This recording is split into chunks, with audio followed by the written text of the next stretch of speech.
Saudara, seekor ular piton berukuran besar ditemukan sedang merayap di atas genteng rumah warga di Cilincing, Jakarta Utara, lalu masuk ke dalam rumah warga.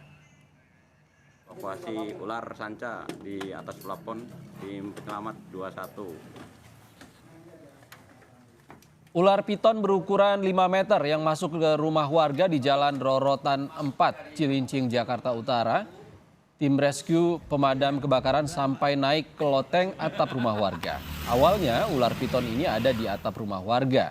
Tapi tiba-tiba ular masuk ke dalam rumah warga melalui celah atap yang bolong. Di atas plafon tim penyelamat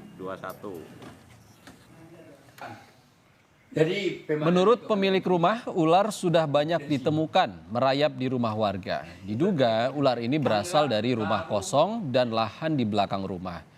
Ular berhasil dievakuasi oleh pemadam kebakaran Jakarta Utara dan selanjutnya akan dibawa ke komunitas pecinta hewan reptil untuk dilakukan observasi lebih lanjut. Ada laporan dari anak saya, ular itu ada di atas genteng. Lagi sedang berjalan, Pak. Aku takut katanya. Karena ular itu masih ada di atas. Baru kira-kira tinggal sepertiga lagi ekornya di atap, dia masuk ke bubung, ke dalam plafon.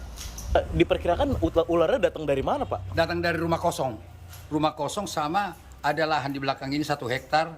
Ya ditumbuhin dengan alang-alang sama ya pohon-pohon itulah basah-basah.